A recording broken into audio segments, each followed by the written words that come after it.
How's it, guys? Thanks for joining us on another episode of Devmco Diaries. We're going to be chatting a bit about building communities today and the integration of mixed-use precincts. Charles, can you talk us through when you were originally coming into this area and you were kind of master planning this site, how did you integrate the community aspect, the live, work, relax model, and how did it all kind of come together? Well, to be completely honest, when we first started, we didn't envisage it rolling out as it has. So I'm not going to declare that. But as we started doing the first couple of apartment blocks and then, went into Gold Coast and then obviously Salter and Note 6 and all the rest of it, we saw, one, a seriously pent-up demand for secure estate living. Plus, we saw an integration of a massive demand for over 50s living. The retail centre that we put in obviously speaks for itself. It's completely taken up, and we haven't had one redundancy of tenants. So, and there's just a waiting list. So, it's definitely become something more than what we envisaged originally. Coupled with that, obviously on the back of the Tonga opportunity to acquire all of the land, not we were buying originally like parcels of land. We did our first real, let's call it precinct or node, which was Node 6, which we all know as Salter, Mount Cotton, Marine Walk, Capri. But how that has allowed us to now go into the other node, which is Node 1 and 5. So basically everything east side of the M4 has really given us an opportunity to do exactly what you're talking about. So proper precinct management, development, master planning, master infrastructure planning. And also, knowing that we don't have to keep the corporate structure alive and sell bits of land to cash flow ourselves, and we actually can choose who we want to go in there, choose who we JV with, choose what entities come in, and who we sell to and what we build is something I think very unusual. Certainly something we couldn't get from a listed entity. So in a lot of ways, it's opened the gate for us and allowed us to really dream a little bit bigger than what we were. So the last year has been now getting into the meat and gravy of how we capitalize and maximize on ensuring this is the best node in KZN, maintaining the privacy, maintaining the high-end quality, and in a lot of ways doubling down the scale of massing. So what we found is obviously the original plan was like, this massing and almost creating like a city. Yeah, to debulk it to make it work. I mean, probably by 60% we've debulked it because the vision, and we can talk into it obviously through this discussion, but the vision is campus style. It's not ridgeside. So the vision is a blended usage of retail, of medical, of commercial, of residential, of specialized retail, of motor dealerships, of hotels, everything, but to a state that it's not going to look, and we won't let it because we have the ability to control it. It's not going to look like, let's put as much as we can up to capitalize on as much bulk as we can. And I think that's a very privileged position to be in. So that's really started the question of, okay, how do we do that over the last year? How do we get it right? And I think we're going to talk into some of those things. Because previously we had the ability to control the environment within our state and plan within it. But this next iteration for us is the master planner role, where you're in control of your own developments, but also in the greater precinct. And then I think the biggest opportunity for us, and we've all spoken about it, is the connection between the different precincts and making one sort of giant area, almost like we grew up. We were talking about it earlier. That old school. Knowing your neighbors and knowing the people in your area and the shops, and it was a proper community-based sort of way of living. And I think we've lost a bit of that in locally, and I think we've got an opportunity in the Sibaya Precinct to bring that back. You were talking about your youth and thinking back. Absolutely. It's almost like, as developers, what do you consider when you now take traditional neighborhood living and you bring it into gated estates and gated or managed precincts? How do you bridge that gap and let a community find the organic way of connecting and building friendships and becoming neighbors? And so what have you guys thought about in terms of how do you inject that into a new precinct that you've basically kind of dreamed up? Yeah, I think when like if you're looking purely at like a residential estate, it's sometimes a lot easier. Just think about security and access and that. The trick has been, and I just must say something, I still think that you are in your youth. Brad said when you were. Just correcting that. But I think, when you start bringing in public spaces like shopping centers and commercial and medical and hotels, it does sort of require a bit more attention and thought, because you want to keep that sort of, let's call it symbiotic relationship between the residential guys moving freely amongst the estate, and at the same level, we have to have paramount security at all times. That allows that free-flowing movement we were talking about back in the, whatever, early 90s, or for my case, early 80s, where we could get on our bicycles and ride to the shops and that. So you want to keep that, but you've also got to be very distinctive, and pivotal is security. So that still is number one. And it's how we get to these different nodes. That's the challenge when we start talking big precinct planning and development. And you can easily just stick a fence around all the things that you want to be private, but it doesn't flow nicely. So that's the art and craft of architecture. You've been some of our main master planning guys. Really, really spend a lot of time and effort thinking about that. And we'll talk about green rivers and all sorts of stuff later, but it's to encourage that access. Want to see kids riding on little cycle tracks, not having to be parented. They've got freedom to move between spaces, and if we can do that in a harmonious way with commercial and retail users and all the rest of it, then I think we've nailed it. So that's the challenge for us. But over the last year, we've spent a lot of time, and I think, Brad, we're going to talk to some of that stuff. Steve? Yeah, and I just think if you to earn the right to let a community organically take over, like I always say, you've got to make sure that you're putting out product there that has high market demand. Because high market demand means the right communities organically form up front, and it means that you attract the right critical mass of people. There's no point in trying to create community when you haven't attracted the people. And I think it comes down to like a precinct like Sibaya, like you were saying earlier, like from a demassing perspective, on paper, the precinct looked very different to what actually people want and how they want to flow and how communities want to live and so forth. And I think that's always been the amazing thing for us working with you guys has been how you guys have always reverse engineered product. You've always said, well, what is the market looking for? Let's create that product and let's create the facilities and let's align with professional teams at the top of the game, seeing stuff internationally, like John and his team. They're seeing stuff in Dubai, they're seeing stuff everywhere. And how do you bring the best of that into community-centric environments that's different to what other guys are doing? And I think for me, that's a huge component. From our side, you have to protect against us not doing isolated developments, like Charlie was saying earlier, but also protect from not doing easy deals with guys.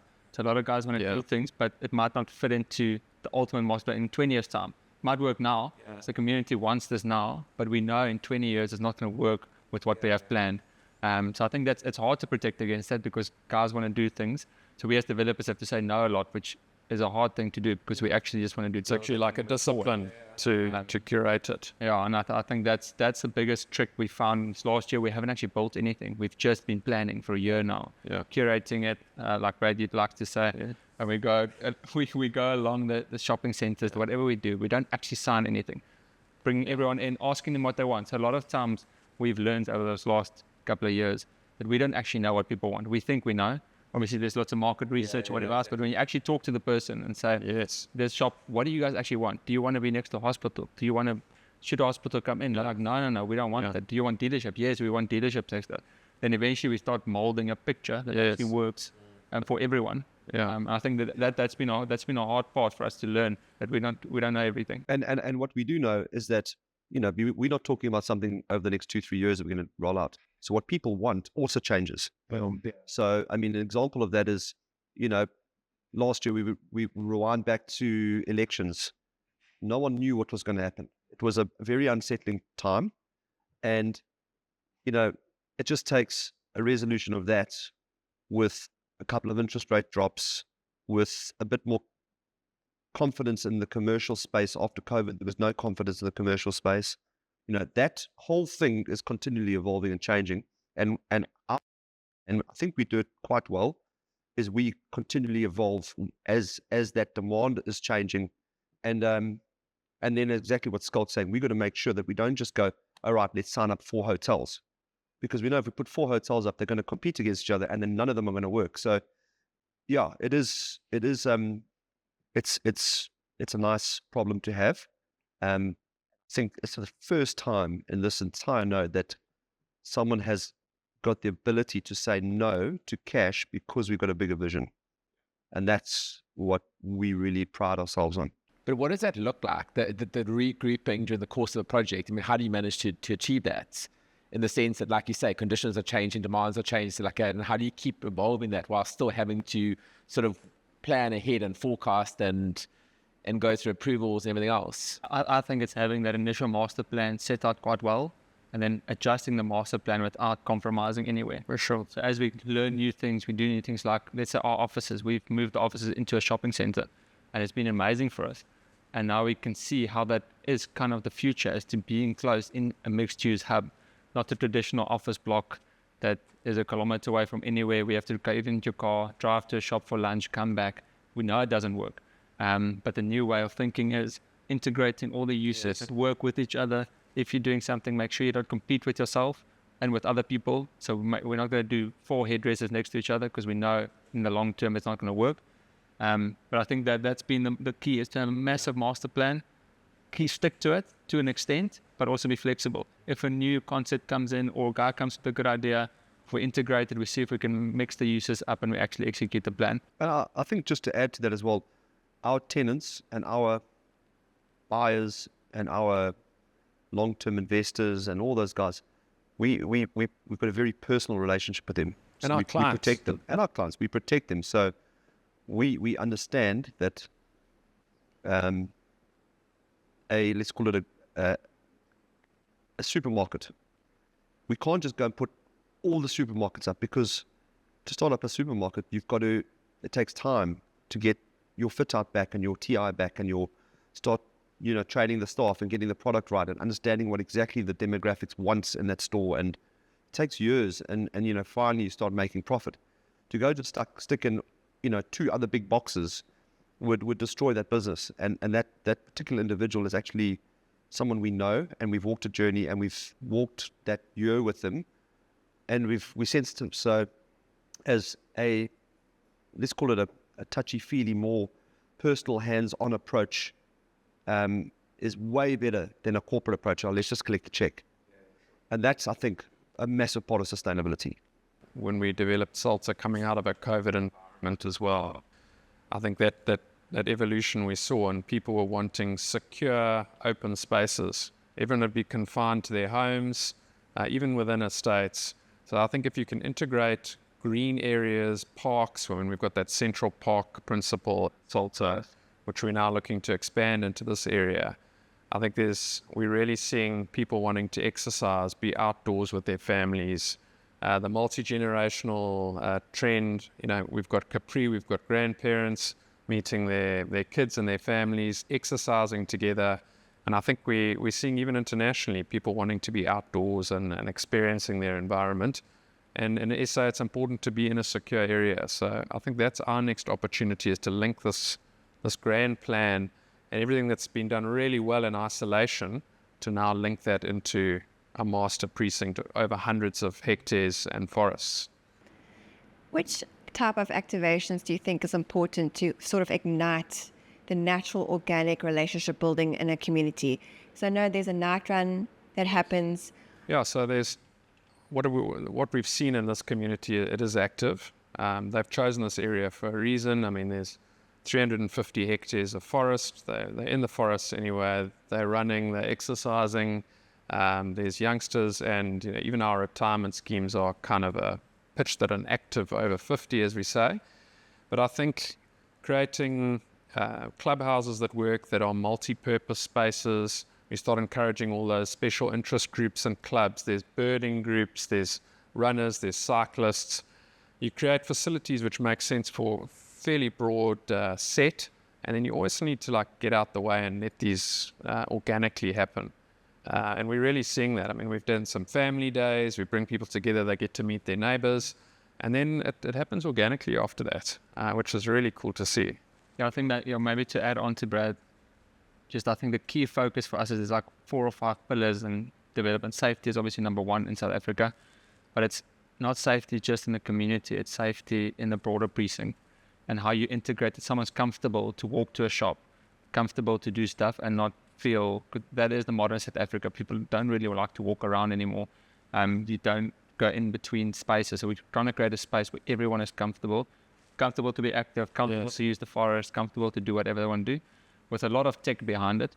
So it doesn't feel in your face. It doesn't feel in your face. Yeah. You're not walking through a fence and gates the whole time, but there's a lot of new AI technology, new cameras, new control room systems that no one knows about, no one sees.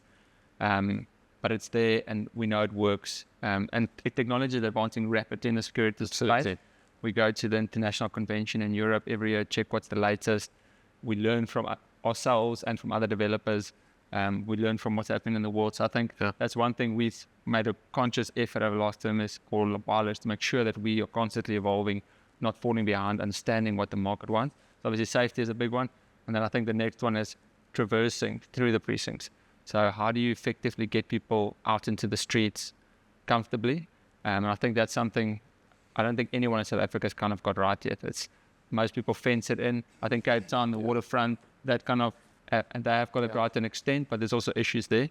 So I think what we're trying to achieve here now is the next step up where you can go on a scooter or a golf cart to Checkers. It's all privatized, it's private roads. Although the public can access it, it's all privatized. And I think that's the next step in the evolution which we're trying to achieve in terms of creating these communities where everyone is in the streets at night. There's play areas next to the road. It's calming, traffic calming measures. There's there's animals walking around. It's like a fully integrated community where you can actually enjoy all the facilities without feeling threatened. But not a gated estate, because we know the commercial aspect of running a big precinct. The retail centers need to work. The offices need to be able to get their clients and their staff through. So you need to create an environment where people feel safe, but still allow, particularly on the bookends of the precinct where your entrances are, that the commercial stuff still works. I think the ultimate test is if you go, I can send my 7-year-old Lati 3 k's down the road to go visit his friend. In the modern day, that doesn't happen, like we said earlier. It doesn't happen anymore. Everyone is stay in the state. Even in the States, the guys are like, oh, the kids might trip and fall, or the car might get them, whatever. Yeah, he can stay for any road. There won't be any cars. He can get onto private tracks. He can ride his bicycle to his friend's house. He can go to the shops. I think you've got that a bit in Australia, and you've seen that now. We've learned a lot from Charlie's experiences in Australia and how that works as well. Particularly with parks. I mean, that's like a central point where communities meet. Yeah, I mean, a classic example is that was actually just this Saturday. Went down to the paddle courts with a group of my friends, playing some paddle. Great fun. Obviously, that's a new facility. The other paddle court was also full. Guys were playing tennis. There was 3 or 4 different groups all braaiing in our braai pods. The kids literally just rolled up the corner to the park where they were on the pump tracks and they were kicking a rugby ball around. Youngsters, I'm talking 6, 7-year-old lighties. They were there. The parents were happy that they were there, probably 500-600 meters away, but out of sight. Then came back, had a chow, ran off again somewhere, came back, bicycles, another bunch ride up on their bicycles. They all go play in the park and on the climbing ropes and the obstacle courses, and that to me is like, I was like, wow, this thing's actually working. But I guess the thing about that is it's all about scale. Hey, you can have the best ideas in the world, but if you've got 50 hectares, you can't do any of that. And I always talk about the value creation with the managed precincts. We always talk about how KZN has almost led the way within Africa in terms of precincts. And that's the exciting part. You've got 1,000 hectares that you're sort of unlocking one piece at a time, and how much that opens up for the guys who've got in along the way. Hey? Yeah, I mean, we often take for granted that we've got this 1,000 hectares. Great. There's 5 kilometers of it is on the seafront, and it's 5 kilometers from our CBD, Mushlanga, and it's 5 kilometers from our airport. So the fact that we've got the opportunity to do this where we're doing it, that takes it to another whole level in my mind, So I think let's talk about, we've spoken about estates doing very well, getting those right, getting these sort of organic community building going. We need to talk about now about how we connect all of these together. So we speak about the 1,000 hectares. John van Wyk from Craft of Architecture birthed a concept of this green river of connecting Salter in the north to what we call Node 1 and 5 of Sibaya, which is the Sibaya Coastal Precinct. And this concept of linking through an underpass from Salter, you'll be able to get on a golf cart, a bicycle, walk, run, and link all the various usages. So you'd be able to move from your home in Salter, go under the underpass, and link into trails, the new retail centre that we're planning at the moment, a 6-hectare park, which we'll talk about. I don't know if we've seen that in SA, a mass integration of like that sort of internodal connection. And then it's one giant area. Yeah, I mean, you can literally, just in terms of that scale, you can literally go and do a 21K run through the estate. You know, I mean, that's like, you know, now we're starting to think and we're getting to where like a Val de Viers, where, you know, you've got 30, 40 kilometers of bicycle trails and running trails. You can link into, obviously, the Ember trails as well. That becomes external. So, but I mean, just to be able to consider that in a mass precinct with all the convenience and all the good things, I mean, that's a game changer. That's a proper game changer. For sure.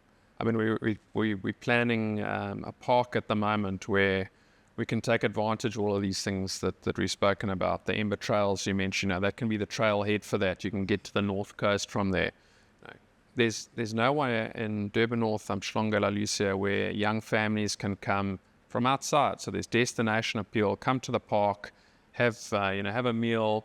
Kids can play on their bikes. They can climb. They can zip line. They can use the trails. So I think there's this big destination appeal. If we can get that right, we then bring our broader community and our catchment areas from, you know, Belito to, you know, Morningside. And then it makes your retail work, your commercial work. You're bringing all of these usages in. Yeah, and exactly. I mean, but you guys spoke about from the word go, taking all these destination pockets and bundling into one. There's no, I mean, use Val de Viers as an example. All they've done is they've created desirable things and packaged them all into one, so you don't have to drive 20 minutes here and then flip and go the other way. And it's exactly what this master plan includes. So the best of the best in one address, basically. But not in the middle of nowhere. Yeah. So Val de Viers done an amazing job. Yeah, exactly. But it's pretty much in the middle of nowhere. We've got somewhere you can live and potentially walk to your office, or take your little Vespa to your office, or if you work in Umhlanga, it's a 5-minute drive. You're not getting in your car and driving an hour to the CBD because that's where your office is. So that's, you know, everything we're talking about is convenience within a safe zone. No one wants to spend an hour on the road getting to work and back every day. And that's something that we've got that is like, the convenience of that is like, even if you have to drive down to Durban, if that's your head office, it's only 15 minutes. Belito's only 15 minutes, you know, so. Because we spoke about the value, most precious resource is time. Time and convenience, yeah. That's what mixed use has been born out of. But I think also we're talking a lot of amenities and links and whatever, but one thing that we are definitely cognizant of is not just the social interaction of our kids and whatever. What we don't have in Durban is a cultural component. You know, I mean, the ultimate dream would be to have our galleries and to have our playhouses and to have our dance arenas or small concerts, or you know, if we dream big, maybe a 10,000 seater stadium that, you know, people would come and watch concerts and rugby matches, and, you know, all convenient, all accessible on a night. You're not worried about braaiing on the fields like we used to in the old days. We want to bring all that back. That's the vision. We are sort of stretching out a bit here, talking about stadiums, but still, you know, that's what we want to. That's what we're aiming for. And I think that's like that, and we can do that. So I think that's exciting. But that feeds back to our original discussion. We have this master plan where we've got stadiums, universities, big schools, all planned. But we can plan it now. Facilities. It's going to take 10, 15 years to unlock the whole thing. But because it's in our master plan, we can actually mold the whole thing around it, integrate various uses into that. And I think maybe to talk a bit more about the commercial investor side of it, obviously everything we do here creates a lot of foot traffic. So I think that's a key thing into making this whole node work. The old way of thinking of driving to a shopping center, measuring foot traffic in the shopping center. Yeah, you can actually measure foot traffic in a precinct. the amount of people traversing, and you can see why aren't people going to a certain area, and you can fix it. Whereas in an isolated little bubble, you can't actually figure out what's going on. Sure. So I think that we've been very careful and curated about how that works, and we can also measure it actively with all the cameras and stuff we've got here. We can see where everyone's flowing, why are they flowing that way, and we can make adjustments along the way. Make sure, okay, cool, that makes sense. Okay, people aren't going here because of this crossing. Okay, we can sort that out. Let's fix that. Okay, now it makes it a lot easier. So we've got all the data, we've got all the analytics in a bigger scale city vibe. And the private roads, we can make those changes without approvals. We are the master of our own destiny, and I think developers have to have the kind of forethought to know when they're wrong and make those changes. It's an evolution. And look, we've learned a lot over the last 10 years. We definitely don't get everything right, and I think that's the big thing is we can quickly see what went wrong and we can roll it out, and we've learned a lot. So now I think we're getting to that stage where we can actually step it up to the next level. And curate everything. That's where we are. So we can go slower because we know that's what's needed to be done now. I think Jax, asked me a question earlier. She was saying, how do you transition between the developer and the community? And you said eventually they just run with it. I think, maybe part of the answer to that is we listen to the community. So we will have our body corporate meetings because we still run all the body corporates because we're still actively involved in every building. But in those meetings, we get maybe it's, we really need a laundry, or, we really need a kiddie swimming pool somewhere, or we really need a DIY, hardware facility. So those things, when we hear and listen, they start forming a little bit of a brief. And generally, if we listen to the people and we actually start rolling out some of these demands or requests, it makes that synergy much better because people feel like, okay, well, we're listening to them, we are part of the community. So I think that's sort of maybe the answer, what you were asking earlier. Absolutely. And I think as developers, you probably get to a stage where you have to step back and also let community connect and create their own rhythms and their own platforms to be social and, like you said, create the clubs, the bird watchers, the walkers, the runners. And how do you feel like the beach and Marine Walk has actually contributed to fast-tracking the relationships between the community? When we first started in this precinct, we were very active on the sort of community forums in terms of helping them with the security of Mshloti precinct, helping them with beach cleanups, helping them with sewer management issues. So getting actively involved in there, it does breed confidence because you've got your neighbors, which are straddling behind you, are actually saying, well, hang on, we're going to add 2,000 or 3,000 people to this. One is propping up restaurants and coffee shops. Two, it's creating even more demand to keep the beaches clean, to want the Mshloti beach to have blue flag status again, to making sure those tidal pools are looked after, to providing toilet facilities. But when you've got a bit more gravity, you can slowly, much more quickly unlock those things, which usually would have taken ages, if not ever. And obviously our links in with the city as well. We continually say to the city, come guys, we're a big rate space. We are starting the north, the north KZN, or let's say the northern to eThekwini rate space here. You need to come with us on the journey and help us upgrade some facilities because that's going to generate rates for the city. So I really think that as a precinct with the beach access, it's as much our beach as it is anyone else, and we want to make sure that beach continues to, it's one of our biggest clubhouses is the beach. So just into the retail, historically, a developer would say, okay, cool, the first thing we're going to do is we're either going to build a gatehouse or we're going to build a clubhouse, and we're going to show activity, and we're going to create community. We look at Marine Walk now. Marine Walk has literally been a clubhouse on the steroids, but it has been such a catalyst for everything around it. Do you think going forward, retail will be the sort of the pillar, the catalyst for unlocking big tracks and big development spaces? Well, yeah, we know it's retail, but it's a different type of retail. So we've got all the shopping center conferences. We've spoken at many of them.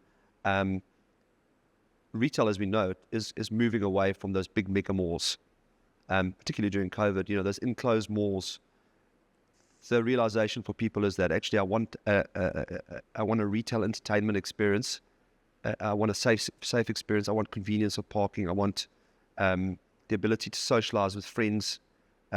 Maybe you don't always want friends to come to your house and you have to do the cleanup till 2 o'clock in the morning. So we realizing people are changing their perceptions. We talked about change. Perception of what we believe is the retail we would go to is changing. Your lifestyle centers, Salt Rock City Center, a Marine Walk, that for us is way more attractive now versus the old days. We'd walk along a village street and go into that shop, the butcher, and then the baker, and then the candlestick maker. But then we went from that sort of more, poddy office, high street environments. We moved into the gateway spaces, Lulusia Mall spaces, Pavilion shopping center space. You think about all of those that developed back 80s and 90s, that demand's moved into something which is what we've created here. And we sell it as a clubhouse. It's obviously an essential need to be able to go to Spa and Woolies and whatever and Dis-Chem. So you need to have that, but it also is the best clubhouse we've got. And we see all our residents congregating there, as well as obviously the eateries inside the estate. But that for us is like, what that's done for the community, sitting at a table having a steak or a fish or whatever, or pizza, and then your neighbors next door, and hey, how's it, man? Have a drink with the guy, a glass of wine, and that's like really brought people together. It's also brought community from Schleiti with our new kind of town that we built. It's almost a bridge that's brought these guys together in one sort of safe environment. And they would, Schleiti didn't have a retail of any sort, so they were dying. The demand was there. I think if we could look back, we probably would have done another 4,000 or 5,000 squares. I think the size we've got is perfect, but the demand is so big that it's actually blown the socks off what we envisaged. We've got guys finding us, okay, can we have this? Can we have that? And we're talking thousands or 2,000 of squares at a time. So it clearly works. The convenience of the parking and the security and that sort of, let's call it the green lung in the middle, that it all feeds into, I think we've done pretty well there. So I'm pretty proud of that. The right way to describe it is almost considered. I think considered shopping is now the next thing. It's not the convenience, but it's actually the tenants need to be carefully selected. It's not a case of signing up 10 restaurants and hoping it works out. Yes. It's selecting end users, selecting exactly. And we did all of them ourselves. They were. And we actually know the guys. Yeah. We make commitments to them. We will make sure no one competes with you. We're not going to put 2 stores next to each other competing, and that works. That creates demand. They put in double the effort because they're making double the money because the stores actually work. And I think in the super malls, everyone's competing with each other. Sure. Everyone just signs up. You've got a box, it needs to get filled immediately. It's not a considered environment anymore. I think that's the big differentiator in how you go about it. Tenants believe in the product, and you can see that running through their fit-out spends. Getting technical. You look at Super Spa. Our traditional idea of Super Spa is a lower level to a spa. In terms of what you expect, more warehousey type. But you walk into that Super Spa, it's like, it's got to be the best in the country. Well, it's just been KZN store of the year. Yeah, and they're up for national. They have spent an absolute fortune and attention to detail. The coffee machines, the pizza spaces, the sushi, just the floor finishes, the ceilings, the amount of attention and time and money they put in. It's more a Harrods. Yeah, and then you go from that, which is a big sort of corporate brand, and you look at, say, a Tightline or a Casa Nostra. The guys have spent a lot of time, a lot of money. The service is excellent. The food offering is excellent. But they only do that if they believe in what we've created, and they believe that we're not going to, let's call it, undercut that prestige that we've sold them on.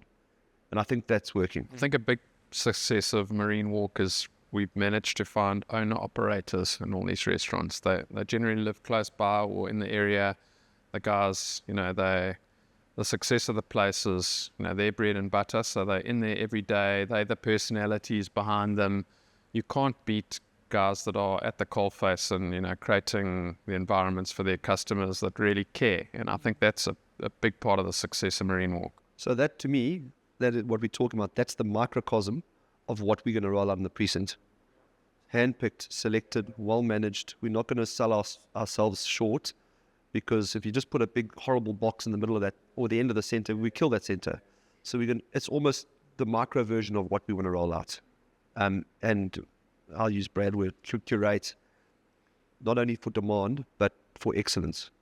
And if we can, and we will, hold true to that, this, in the next 5 to 10 years are going to be, I think, something that South Africa hasn't seen before. Yeah, look, and on the back of that, we've had to say no a lot, which is hard for us. And for anyone, people say, I want this, and we're going to say, sorry, that's not part of our master plan. We can't allow this now.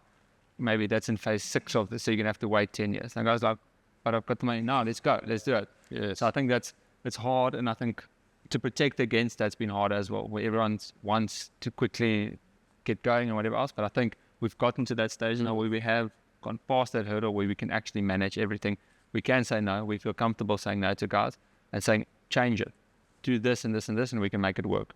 Do this and this. So we're working with everyone to try and create this curated space. For sure. Jackie, we were talking earlier today about, some of the drivers in precinct management and master planning, and community came up again. And I think the integration of that multi-generational living that we've been speaking about, we've seen play out really well in the one development we've done, Capri, where they're mixing with the rest of the mega estate. But I think we're seeing this trend of people wanting to exercise more, wanting to have the best of life for a much longer period of time. That traditional retirement thinking has really gone out the window. And, we spoke about those blue zones around the world. So the blue zones, there's 5 of them in the world. There's one in Sardinia in Italy. There's a community in Greece, in California, Costa Rica, and Okinawa in Japan. And they've got the highest percentage of people living over centenarians, over 100 years. And there's a few things that drive these zones, but one of the most important ones is community. Healthy living, all those good things, but exercising, having your community, your family, your grandkids around you, and continuing to have a kind of meaningful impact on your environment, people live a hell of a lot longer. And, we're seeing this kind of play out in demand. I mean, I always think about it as sort of emotional welfare. That's one of the secret sources of those blue areas is when an older person wakes up in the morning, do they have something to do? Do they have someone to meet? Are they sitting alone? You see these guys in Sardinia that they get up and they're walking down to their coffee place they've gone, and they're meeting some friends, and they're playing a game of chess or whatever, but then they've got integration with younger people, grandkids, shop owners, a bit of work as well, being able to Waxies and have, my dad English and his culture, their whole life, how he was brought up was, 4:30, 5 o'clock. It's, you want to go have a pint of Guinness or a pint of something with some people that know you. And I think even just, hello, Mr. Thompson, hello, Mr. Winstanley, how are you doing? Just that little bit of interaction where someone knows who you are is what we often lose. And we sort of almost segregate the elderly people. And they just feel that value, that emotional value, that just become completely disconnected. But yeah, I think that is something that cuts through race. It cuts through everything. It doesn't matter about Indian, black, white. It's that little bit of interaction and having meaning in your life still. That where you've got stuff to do. Yeah, so that's the ability to have that the meaning where you wake up in the morning. I think for me is something we've seen that be more important than we originally valued. And I think also, if we look at that Salta, that Capri community is a slower take-up than, let's say, guys doing plot and plans or Salta, because that just sold out straight away. So the Capri is not something which you can just do 300 and get 300 people in. It takes trust in the developer, trust in the product, neighbors saying, oh, gee, I live here, it's amazing, come. And what we're seeing now is the first 150 homes are now inviting their friends, and their friends are coming over for tea and going, wow, this is amazing. And the guys speaking about, I can't do Tuesday night because I've got my bird club, but I can slot you in on Wednesday. And these guys, the other guys are going, well, what the hell is going on here? I want to be part of this. And as well as, with the marine walk interactions and the restaurants and meeting at the pubs and the coffee shops and all the other sporting amenities. And then you add on the kids and the grandkids on top of that, it's like, yeah, I think it's really good to see. I mean, my parents live there, and they are so happy versus where they were previously up in the highway area in a little home, but isolated. Sometimes, the only interaction is when you go to the shops and buying your groceries. Yeah. And I think that's something that I'm really proud of, and I think that'll continue to grow.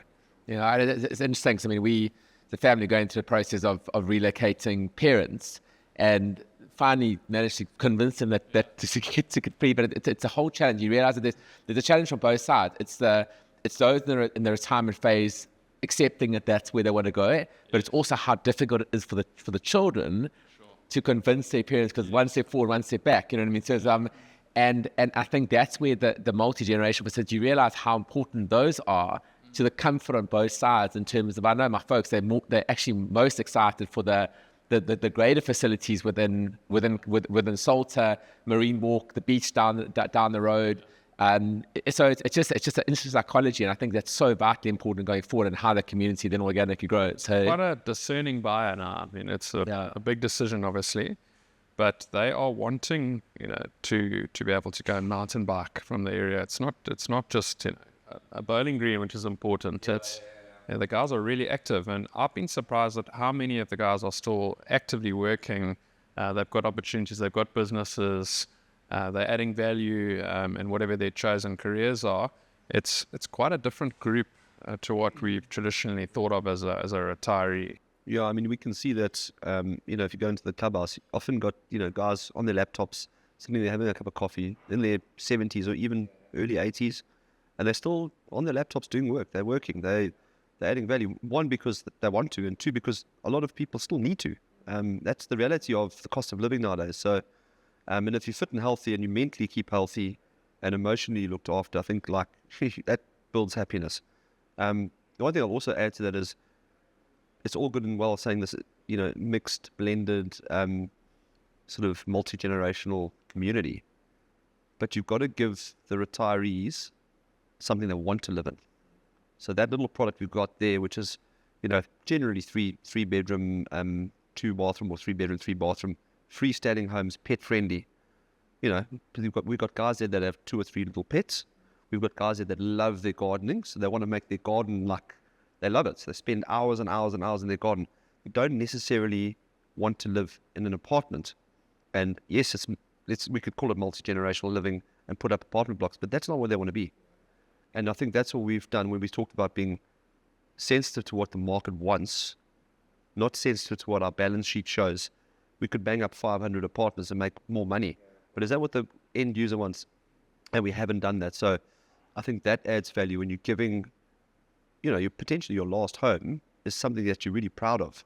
And you want to invite your friends on, and you're enjoying the space and your pets and your gardening. And I think that also is another massive thing, because everyone wants to be home proud, So. And the convenience of lock up and go. I mean, you could have your freestanding home, but you could then go see your kids in Cape Town or overseas, and your gardens are being taken care of. It's safe, and I think that taps into a whole new kind of way of sort of global citizens, being able to move around. So a lot of people's kids are trying to take it to the next level where you don't have to lock up and go. You don't lock. You just yeah. So I think that's where we live now. Yeah. I must lock our doors anymore, and it's such a weird concept. Yeah. And I think the older generation, as they get older, I'll take in my parents and everyone else into account, the guys get a bit more negative over time. They read a lot more news, there's less positivity in their lives. And I think in these integrated communities, there's constant things to do, there's constant purpose. And the guys have purpose, they know what's going on. It's a good way to live. Even if it is a bit of moaning, and the guys like to moan about stuff, but that's fine, because you can actually understand that they want to add value, they want to do their own thing, and it actually creates that whole sense of independence. And it's amazing how that market's changed. Like 10 years ago, you would judge the perceived success of a retirement estate by the size of their frail care, and then they tick the box, and that was sort of it. That's the state. Now it's obviously care is a component, but now it's home-based care, the hybrids that come from it, the aging in place philosophy, and it's the broader facility. It's a total shift. And again, it comes back to what we were saying earlier. It's so hard to retrofit a product. But when you are rolling things out based on current trends and current mindsets like that, you just continuously have an advantage, hey? Yeah, we also very, very cognizant of monthly living costs in that space. So we really, really work hard at making sure we keep our levies down. It's that, needs must based cost. So if the nurse comes around free, as an example, but if you need more, you pay for more. Not everyone is always paying for more. So that whatever that levy is, if it's 4,000 rand a month versus 2.5, that extra 1,500 rand in that space is important. So we super cognizant of that we work backwards from the design. We make, what is the price point? Okay, we need to get in this number because people are selling the Durban North homes as an example for 5 million, and they only want to spend 3 because they need some money for them to live and enjoy and go on cruises. But then also we can't have the levies so high that the guys actually can't afford to live the last other one. So we really do look at not just the actual sale, it's actually the longevity of and affordability of living in the space. And we've got the benefit of scale. We do. So you've got everyone contributing to the big park facility. Everyone gets to benefit from the clubhouses, the paddle courts. We've got a huge array of amenities and facilities, but everyone's sharing that over ultimately, 1,000 homes. And I think also what we generally do is we put in the facilities up front. It's not this promise, okay, well, when we get to phase 3, we're going to build the clubhouse. Our clubhouse was the first thing that was finished, and then we're now bolting onto the back of it with more units. So we really do make sure that what we sell is what you get up front, not a dream of, okay, in 2 years' time, and then you finally get your facility and it's a quarter of what you thought it was going to be. So that's helped as well. We were also surprised in the first phase of the product that people chose, because we gave them lots of options. So we gave them 8 different unit type designs from 2-bed, 3-bed, and 4-bed, and all the bigger designs sold first. So it's a single guy who wants a 4-bedroom house, and we couldn't understand why, because all the trends, all the logic says no, guys are coming to smaller homes, and it's been interesting. And then you speak to the guys, he still wants his kids to come and sleep over. When his kids come and visit, he wants them to come into the house. He doesn't want a 2-bed where he's isolated. So if he feeds into this whole community-driven space, it's still a smaller 4-bedroom house. But the guys actually want the space. They want their kids to come and visit them. They want their friends to come and sleep over and operate. So it was interesting. I think the trends kind of showed smaller retirement places and how we can outline that's the model. But actually what we found was the exact opposite. It actually, the guys want to have more community in their homes as well. And the fact that a lot of those, let's call it 3 or 4 bedrooms, 1 bedroom with the ensuite is actually potentially planned, often from the kids assisting their parents in buying, saying, Dad or Mom, if we ever need a carer, we've actually got that as a room, for him or her. And that's something so they're planning 10, 15 years ahead. And that extra bedroom becomes, yes, it's a spare room, but it can also couple up as a room for an assistant or a helper or whatever. And that's, guys are being very clever about it. And when you actually mass it into what it's costing, this extra 200,000 or 300,000, There's value. they go, oh, it's definitely worth it. So yeah, I would agree. I would think our probable average is like 3 to 4 bedroom home. Very few 2s. In fact, I think there's like 2. Yeah, there's two out of the 100 that was 2 beds, which was the exact opposite of what the market kind of told us they wanted. So I think that's also something we've taken cognizance of going forward, is like you actually need to give the guys options and flexibility and see what they guys want. The old way of doing an apartment block with 2 bedrooms and seeing how that comes out is not the right way to do it anymore. Now the guys want flexibility. They want to sit, they want to chat to us and say, can I do this, can I do that? And then we work together. Even double garages. We thought most guys would go, well, there's 1 car per couple. Not at all, because everyone wants double garage. Most of the guys that go to work, the guys that know, I can't have 1 car, I go to work every day. Also a good place to escape. Some guys turn it into workshops. Yeah. They do their little woodworking in the garage, all that kind of stuff. So And then, you were talking about the community earlier. And the thing is, like we all know, retirement it's a hard product to sell and market. It takes longer. There are more decision makers. The process. When you look at isolation, it might be like, cool, should we go normal residential product? But then the moment you input it into an existing estate, like you just see like the massive complement. We always talk about what the retirees want, but also about what do their kids want. They want babysitters, they want access, and all those blue zone examples. And another thing there is like they find the biggest thing is like the retirees get to go to like a let's just say like a common area, go to a coffee shop and watch youngsters interact. It makes them feel young, it makes them feel vibrant. And it's such a social thing you're saying, that we underestimate how everyone feeds off each other. So yeah, And that's the way it's meant to be, and that's how civilization started. It's taken us a while to realize that we need to get back to that. Yeah, I mean the joy of watching kids play and laugh.